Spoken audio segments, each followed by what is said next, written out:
अच्छे लोग दुखी क्यों रहते हैं और पापी पाखंडी लोग सुखी क्यों रहते हैं? इस बात के दो कारण हैं, अच्छे बुरे, ये दोनों ही कारण इस वीडियो में मैं आपके लिए बताऊंगा।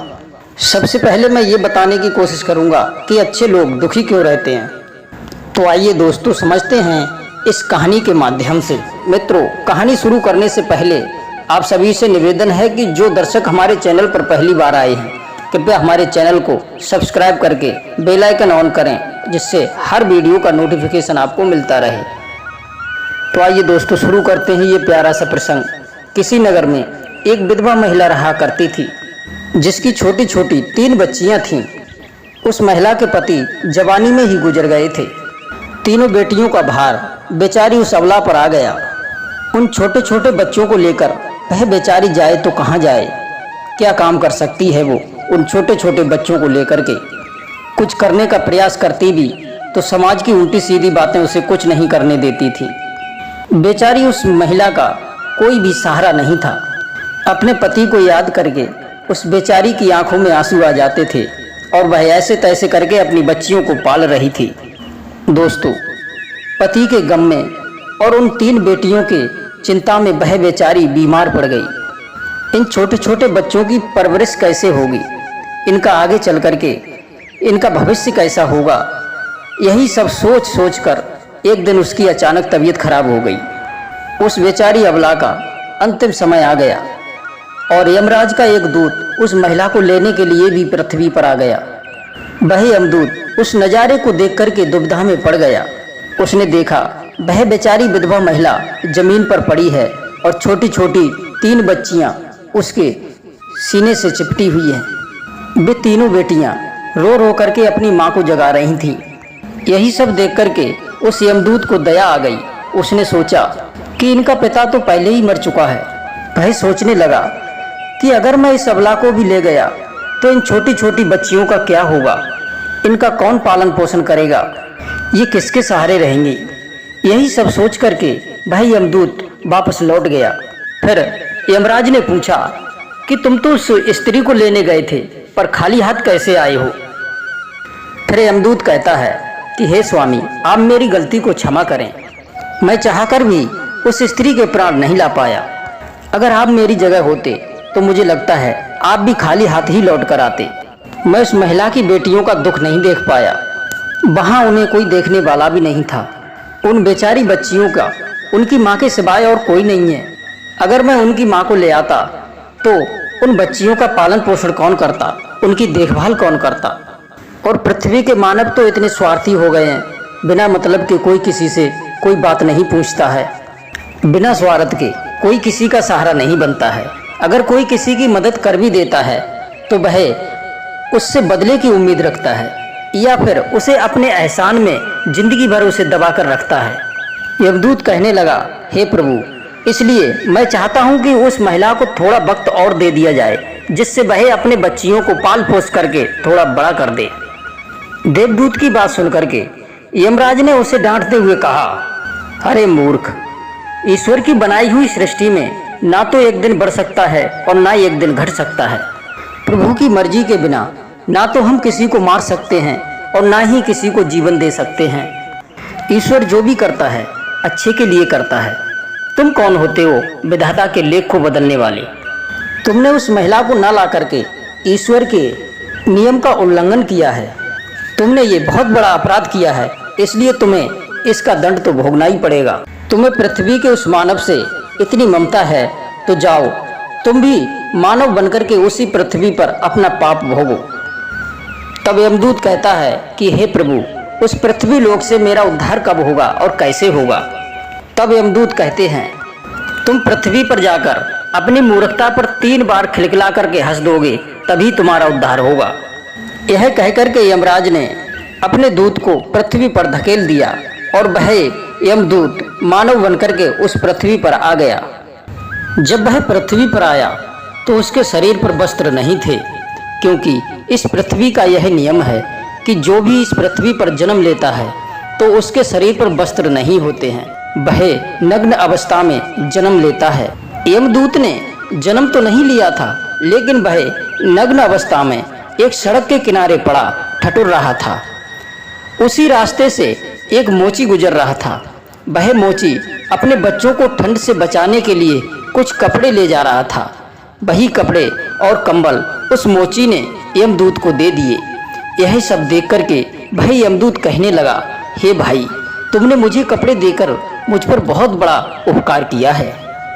तुमने मुझे कपड़े देकर ठंड से तो बचा लिया, पर मेरा ना तो कोई घर है, ना कोई मेरा सहारा है, न मेरे लिए कोई खाने पीने की व्यवस्था है। अब मैं कहाँ जाऊँ?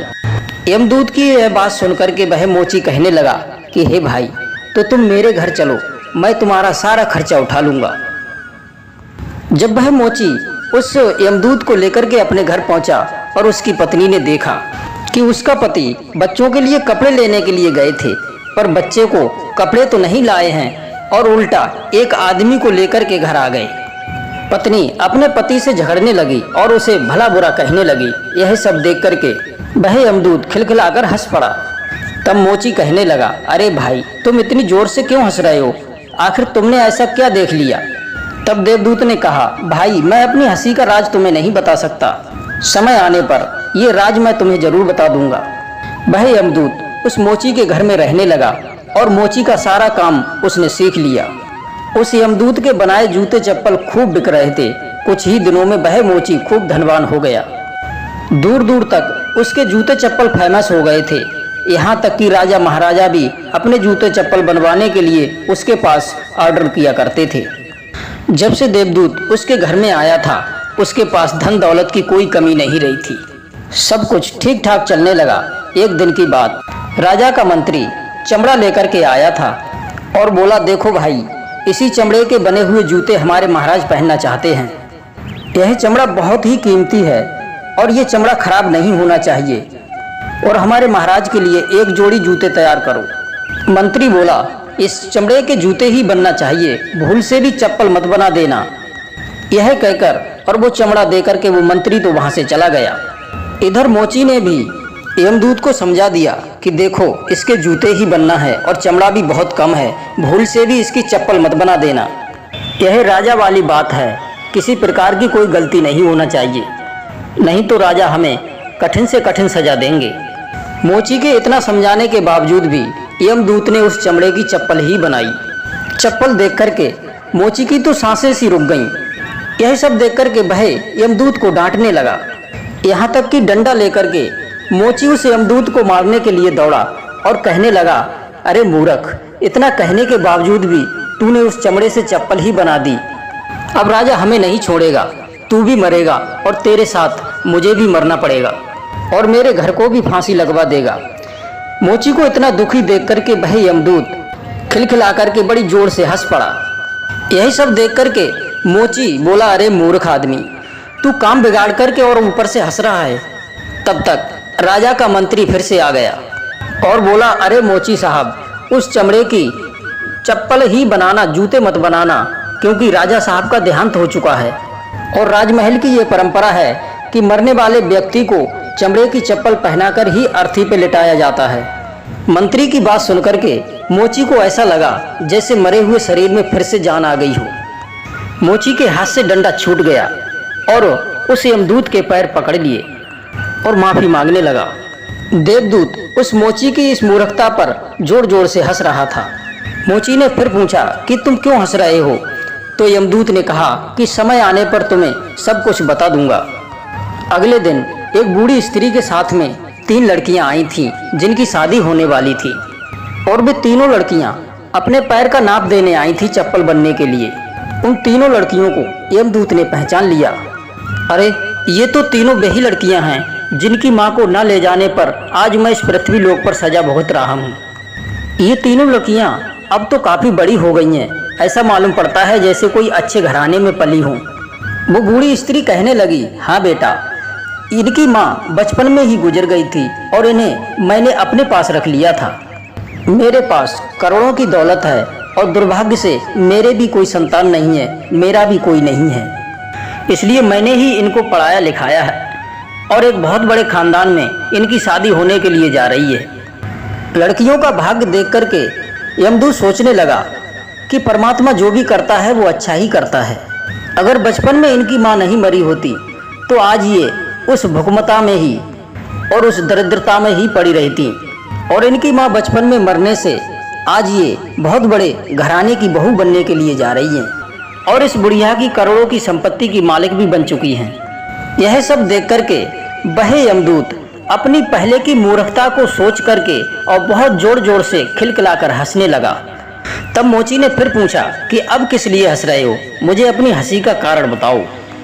तब यमदूत कहने लगा कि मैं एक यमदूत हूँ और अभी अभी जो तीनों लड़कियाँ ये जूते का नाप दे करके गई हैं, मैं इनकी माता को लेने के लिए आया था, लेकिन तब ये बहुत छोटी छोटी थीं, तो मैं इन पर तरस खाकर इनकी माँ को नहीं लेकर गया था, क्योंकि इनके पिता का तो निधन पहले ही हो चुका था। इसलिए यमराज ने मुझे श्राप देकर के इस पृथ्वी लोक पर भेज दिया है। जब मैं सड़क किनारे निर्वस्त्र ठठुर रहा था, तब तुमने मुझे दया दिखा करके और मुझे वस्त्र दिए थे। अपने बच्चों को वस्त्र न लाकर मुझे दिए। इस कारण तुम्हारी पत्नी तुमसे खूब झगड़ रही थी। तुम्हारी पत्नी की मूर्खता देख करके मुझे हंसी आ गई थी, क्योंकि तुम्हारी पत्नी उस लाभ को नहीं देख पा रही थी जो मेरे आने से होने वाला था। और दूसरी बार मुझे हंसी तब आई थी जब मैंने जूते ना बना करके चप्पल बनाई थी, तो राजा के डर से तुम मुझे डंडा लेकर मारने के लिए दौड़े थे। उस समय तुम केवल राजा के ही बारे में सोच रहे थे, लेकिन तुम्हें ये नहीं पता था कि राजा के संग में क्या घटित होने वाला है, जिसके कारण राजा को जूतों से अधिक चप्पल की आवश्यकता पड़ गई। कई बार हम उस चीज को सोच कर के दुख मनाते हैं जिसे हम देख नहीं पाते और वह होने वाला होता है। कई बार परमात्मा हमारे साथ बुरा करता है हमारी अच्छाई के लिए, पर उसे हम देख करके भगवान को कोसते हैं, पर हम उस अच्छाई को नहीं देख पाते हैं जो भविष्य में हमारे साथ होने वाली है। कई बार हमारे साथ वर्तमान में कुछ अच्छा होता है तो हम बहुत खुशी मनाते हैं, लेकिन हम ये नहीं जान पाते हैं कि भविष्य में हमारे साथ क्या होने वाला है। दोस्तों, हमारे साथ में दो प्रकार की घटना होती है, एक तो अच्छी और एक बुरी, लेकिन हमें ये सोचना चाहिए कि भगवान जो करेगा वो अच्छा ही करेगा। यही सब सोच करके हमें आगे बढ़ना चाहिए। अच्छे लोग दुखी इसीलिए होते हैं कि उनके साथ में बाद में अच्छा हो सके।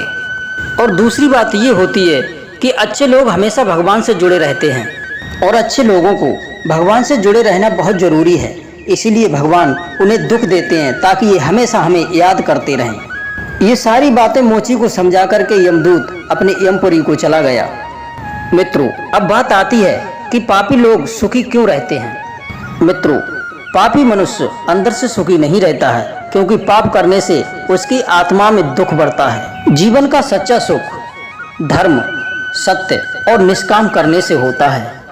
यह सब करने से मनुष्य शुद्ध बुद्धि, शांति और आनंद की प्राप्ति करता है। अच्छे लोग दुखी नहीं रहते हैं, लेकिन कभी कभी उन्हें कठिनाइयों का सामना करना पड़ता है। वे अपने दुख को छुपा कर रखते हैं और दूसरों को खुश करने का प्रयास करते हैं। अच्छे लोग दृढ़ता और सामर्थ्य से दुख का सामना करते हैं और सफलता की ओर बढ़ते हैं। इसलिए अच्छे लोग दुखी नहीं होते हैं। वे अपने अंदर की शक्ति से समस्याओं का सामना करते हुए सफलता की ओर बढ़ते हैं। क्या पापी लोग हमेशा खुश रहते हैं? नहीं, पापी लोग हमेशा खुश नहीं रहते हैं। वे अपने अनिष्ट कार्यों की वजह से अपने आत्मा में दुख और असंतोष को बढ़ाते हैं। इसके बावजूद भी कुछ लोग पाप और अधर्म करने से अपने आप में आनंद की प्राप्ति करते हैं, लेकिन इसके बाद उन्हें दुख ही मिलता है। मित्रों, सत्य, धर्म और निष्काम कर्म के अनुसरण से ही व्यक्ति सही सुख को प्राप्त करता है। अब बात करते हैं कि सुखी मनुष्य कौन है। तो मित्रों, सुखी मनुष्य वही हैं जो अपने आसपास के लोगों के साथ प्रेम और सम्मान के साथ में रहता है। जो व्यक्ति सत्य, धर्म और निष्काम करने पर विश्वास रखता है और दूसरों की मदद करने के लिए हमेशा तैयार रहता है। सुखी मनुष्य वह है जो सभी से प्रेम और सम्मान का व्यवहार रखता है और सभी के भले के बारे में सोचता है। इस तरह का जीवन जीने वाला व्यक्ति सुख, शांति और समृद्धि का अनुभव करता है। सुखी व्यक्ति वह है जो खुश और संतुष्ट है। जो अपने जीवन को संतुष्टि के रूप में देखता है, वही सबसे ज़्यादा सुखी व्यक्ति है। और जो उसके जीवन में है बस उसी में संतुष्ट रहता है, उसके आगे कोई इच्छा नहीं रखता है। सुखी व्यक्ति खुश रहने के लिए मजबूर नहीं होता है। जीवन का सबसे बड़ा सुख है अपने जीवन के कर्तव्य को पूरा करना। जब हम अपने कर्तव्य को पूरा करते हैं तो हमारा मन संतुष्ट रहता है और हम जीवन का आनंद लेते हैं। अपने कर्तव्य को पूरा करने से हम अपने जीवन में सफलता प्राप्त करते हैं, जो हमें और भी उत्साहित रखती है।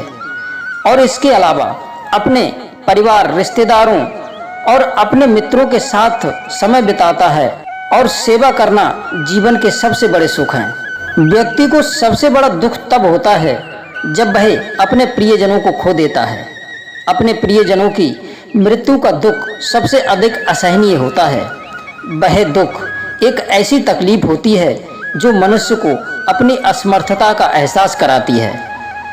ये दुख और सुख जीवन का नियम है जिससे कोई बच नहीं सकता है। तो दोस्तों, अगर जानकारी पसंद आई हो तो कमेंट में जय श्री कृष्णा, जय श्री राधे अवश्य लिखें। आप सभी दर्शकों का बहुत बहुत धन्यवाद। जय श्री कृष्णा, जय श्री राधे।